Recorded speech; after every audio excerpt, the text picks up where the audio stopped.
Om, tolong perkenalkan diri untuk adik-adik di Mulans Art Class. Saya Fajar, nama lengkapnya Fajar Subekti ya. Mm-mm. Saya itu sekretaris di kelompok konservasi penyu Minora Harjo. Jadi kelompok konservasi penyu Minora Harjo itu tempatnya di Dusun Patihan, Gading Sari, Sanden, Bantul. Itu kalau untuk kawasannya masuk kawasan wisata Pantai Gua Cemara. Apa motivasi Om bergabung dalam kelompok konservasi penyu Minora Harjo di Pantai Goa Cemara? Om Fajar itu lahir dan besar di Dusun Patian. Dusun Patian itu berada di tengah-tengah antara Sungai Opak dan Sungai Progo. Itu otomatis pantai kami itu jadinya pantai yang berpasir karena selalu dikirim material pasir dari gunung berapi aktif, yaitu Gunung Merapi, dari Sungai Opak dan Sungai Progo. Jadi nggak semua pesisir pantai itu mempunyai pasir yang begitu. Nah, karena kebetulan kami tinggal di situ, maka pasirnya begitu, maka daerah di tempatnya Om Fajar tinggal itu selalu menjadi tempat migrasi penyu. Jadi kita seperti diberi berkah. Kita hidup berdampingan dari kecil itu berdampingan dengan penyu-penyu yang bermigrasi untuk bertelur di situ. Jadi semua orang punya diberi dari Tuhan dikasih gitu, itu enggak semua orang. Nah, kebetulan karena kita tinggal di situ, maka Om Fajar dan kawan-kawan itu mulai mendirikan kegiatan konservasi penyu. Oke. Saat ini ada berapa orang yang bergabung dalam konservasi penyu di Pantai Goa Cemara? Jadi total itu ada 14 orang. Total anggota yang terdaftar itu ada 14 orang. Tapi kalau untuk pengelolaan, terus untuk kegiatan konservasi itu semua warga dusun sama warga di pesisir kawasan wisata Pantai Gua Cemara itu mereka semua ikut andil. Terus dari dusun, dari desa, dari BKSDA juga mereka ikut andil semua. Jenis penyu apa saja yang datang dan bertelur di Pantai Goa Cemara? Kalau tahun ini kebetulan cuma penyu lekang saja. Penyu lekang itu Lecidopilus. Kalau untuk tahun-tahun yang lalu itu ada penyu belimbing, ada penyu hijau juga. Jadi kan di seluruh dunia itu ada 7 jenis penyu yang langka ya, Dik Mulan. Ada 7 jenis penyu yang langka, 6 diantaranya itu di Indonesia.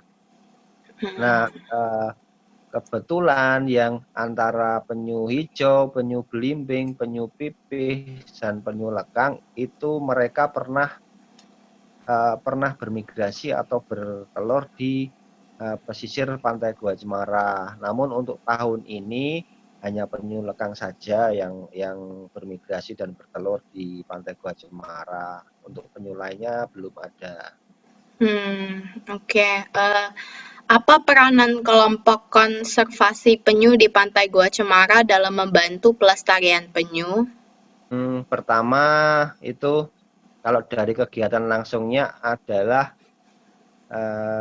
menyelamatkan, menjamin keselamatan induk-induk penyu ketika mereka bermigrasi dan bertelur di pesisir, agar tidak diburu, agar tidak dimangsa oleh predator maupun diburu oleh orang-orang. Terus yang kedua, mengamankan mereka dan telur-telurnya tentu saja kita amankan. Terus Yang ketiga, yang paling sering kita lakukan itu adalah memindahkan telur-telur penyu yang berada di pesisir ketika musim migrasi tiba, itu kita pindahkan ke rumah konservasi agar pertama agar telurnya tidak diburu, yang keduanya agar potensi tetasnya itu lebih tinggi karena kita bisa atur kelembapan, kita bisa atur suhunya, kita bisa atur kuantitasnya tiap sarang. Nah, yang selanjutnya kita jamin bahwa tukik yang menetas itu akan selamat sampai nanti dia kita diamkan di bak tetas sampai nanti kita latih agar dia bisa makan sendiri dan berenang dan kuat untuk kemudian kita lepaskan ke laut. Itu yang secara fisik kita lakukan langsung. Terus untuk kegiatan-kegiatan selanjutnya adalah kita selalu dokumentasi, kita selalu mengadakan rilis tukik untuk umum, itu adalah kampanye kita ke teman-teman termasuk di Mulan juga, kampanye kita ke orang-orang, kampanye kita ke lingkungan bahwa ini loh tukik ini nggak boleh diburu, tukik ini sudah sangat langka, tukik ini perlu kita lindungi, terus kampanye tentang perlakuan kita ketika di pesisir, kita nggak boleh buang sampah sembarangan, kita nggak boleh memberikan bahan-bahan kimia dan lain sebagainya, karena selain pemburu dan predator, masalah utama yang membuat tukik penyu ataupun telur penyu itu tidak bisa menetas atau bahkan mati adalah dari sampah. Jadi ketika tukik penyu itu menetas, dia bisa saja ketika merangkak naik ke permukaan terhalang sampah dan nanti akan terjemur kemudian mati, dia nggak bisa keluar dari sarang. Kalau penyu bertelur itu ada waktunya nggak? Apakah sepanjang tahun atau ada musim-musimnya? Musiman. Untuk di zona konservasi di Pantai Gua Cemara, di antara Sungai Opak dan Sungai Progo itu kan termasuk zona inti konservasi ya, daerah konservasi yang kita pantau. Itu antara Mei sampai September. Jadi bulan Mei kemarin induk-induk penyu itu kan dia renangnya itu sampai antar pulau, antar benua. Ketika mulai bulan Mei itu mereka mulai mendarat di sini. Tidak bersamaan tapi bergantian. Jadi antara bulan Mei sampai September nanti 1 ekor, 2 ekor mereka berjalan berenang ke tepian, terus berjalan menuju ke pesisir, menggali pasir di situ dengan kedalaman kurang lebih 40 cm, kemudian bertelur, jumlahnya ratusan sampai puluhan sampai ratusan, itu secara bergantian dari bulan Mei sampai September. Nanti habis di bulan September sudah nggak ada lagi. Mereka sudah berenang kembali. Setelah mereka bertelur, mereka berenang kembali mengarungi tempat-tempat lain. Umur berapa penyu itu mulai bisa bertelur? Sejak kita lepaskan, itu kan nanti kalau kita lepaskan di sini, kita lepaskan di Pantai Gua Cemara, dia nanti ketika berumur kurang lebih 6 tahun, dia akan kembali lagi ke sini. Itu kalau yang betina dia sudah bisa bertelur. Namun karena ukurannya masih belum terlalu besar, kurang lebih 40 kiloan, belum terlalu tua, dia baru sekitar 50 butir telur. Mm-mm. Nanti dia eh, kembali lagi lebih besar, semakin besar semakin tua itu jumlah telurnya semakin banyak. Untuk penyu itu kan dia bisa sampai ratusan tahun ya umurnya. Kalau untuk penyu lekang bisa lebih dari 80 tahun. Dia penyu dewasa itu sudah maksimal sampai 140 sekian Oke. butir telur. Kalau bertelurnya banyak, mengapa penyu bisa menjadi hewan langka? Apakah ada Hmm, peranan manusia yang membuat penyu menjadi langka? ya kan kalau Om Fajar dan kawan-kawan itu kita menjaga penyu cuma ketika induknya mendarat terus bertelur terus ketika menetas kita lepaskan kembali.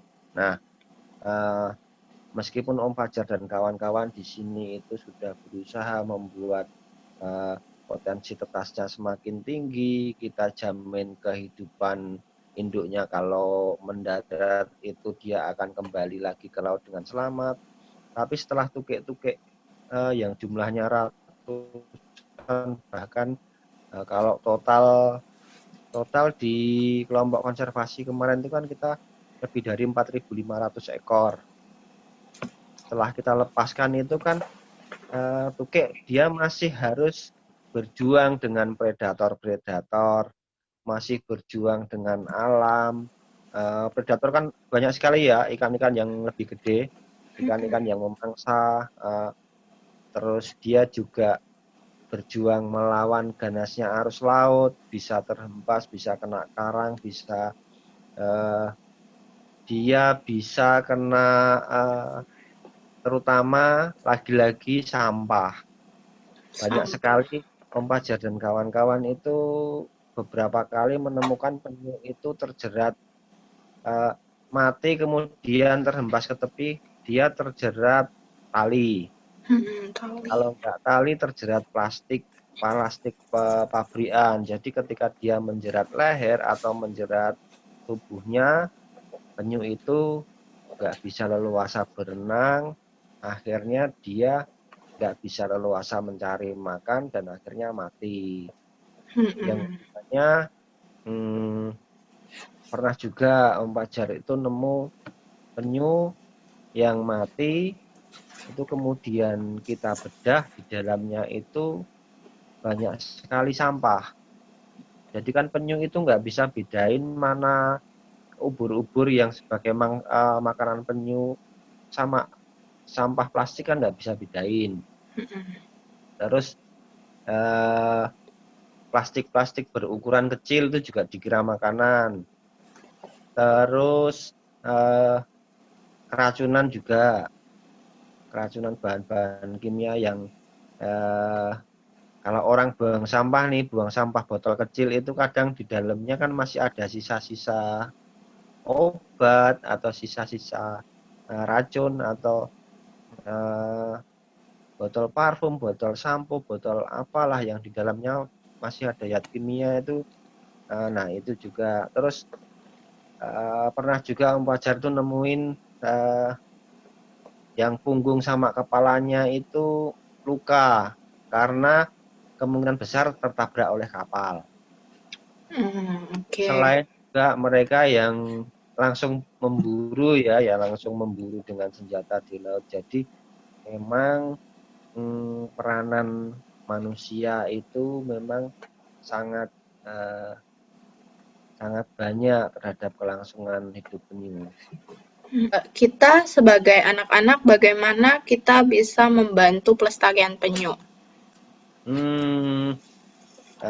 Dik Mulan bisa dengan kampanye-kampanye positif tentang misalnya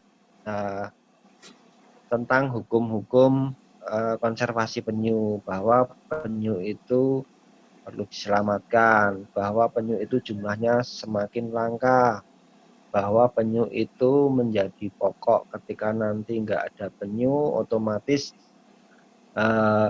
ubur-ubur pemangsa ikan kecil juga semakin banyak. Penyu itu sangat penting untuk keseimbangan alam. Yang kedua, Dik Mulan sama kawan-kawan bisa memberi contoh atau memberikan dokumentasi atau memberikan himbauan ke teman-teman untuk tidak membuang sampahnya itu ke laut ataupun ke sungai. Nah, terutama sampah plastik ya, karena sampah plastik itu dia paling mudah berpindah. Jadi orang buang sampah di rumah, kena hujan, ke bawah ke sungai, kena ke bawah air sampai ke laut. Akhirnya seluruh laut nanti penuh plastik. Itu bisa dengan mulai mengurangi menggunakan sampah plastik, terutama yang memang plastik-plastik yang mempunyai kandungan kimia. Terus yang ketiganya bisa bikin cerita-cerita, bikin gambar-gambar, apapun itu nanti untuk Dik Mulan dan adik-adiknya lagi yang berusia lebih muda, karena nanti ketika dewasa mereka sudah paham, oh ini yang namanya penyu, atau bisa langsung nanti Dik Mulan langsung ke konservasi, nanti ketemu Om Fajar, nanti kita melihat oke penyu, kita melihat pantainya, kita melihat sampahnya. Nah, kurang lebih seperti itu. Om, kalau Mulan boleh tahu, bagaimana Om mempelajari cara pelestarian penyu atau apakah ada sekolahnya, sekolah khusus supaya anak-anak bisa belajar tentang penyu? Awalnya sih kita secara mandiri kan kita mendirikan kelompok konservasi penyu itu tahun 2010, itu kita baru sekitar 300 ekor tukik yang bisa kita petaskan. Nah, terus kita kan juga dipandu sama BKSDA Jogja. Kita dipandu, terus dari Kementerian Kelautan juga, karena memang penyu itu termasuk ikan ya. Jadi masuknya di Kementerian Kelautan, kita diberi bimbingan di situ karena mereka melihat oh Om Fajar dan kawan-kawan itu tertarik untuk pelestarian penyu, maka kita dibimbing, kita diajarin bahwa penyu itu perlu dipindahkan ke tempat yang lebih bisa dikontrol, ke tempat yang lebih terlindung. Nanti di situ dibuatkan tempat pengeraman, terus 51 hari nanti menetas, nanti kemudian dipelihara sampai dia sudah kuat untuk mencari makan sendiri. Nah, terus kita lepaskan. Terus dari situ terus-menerus kita juga sering belajar sama teman-teman dari konservasi dari tempat lain. Nah, dari kegiatan itu semakin hari juga kita semakin banyak, semakin teman-teman juga banyak sekali memberikan referensi, nggak hanya dari BKSDA, dari DKP, tapi dari dinas lain itu juga banyak memberikan. Terus Om Fajar dan teman-teman juga, kita juga sering mencari informasi di internet, kita mencari data-data tentang penyu, karena tidak hanya perlakuan kepada penyunya langsung, tapi apa yang kita lakukan sehari-hari itu ternyata juga mendukung tentang pelestarian penyu. Bagaimana nanti kita tanami apa di pantai, kita jaga di pantai itu biar tidak banyak pencemaran, tidak banyak orang membuang sampah. Apapun itu akan membantu kegiatan konservasi. Intinya kita selalu belajar saja. Om Fajar, terima kasih banyak atas informasi dan waktunya.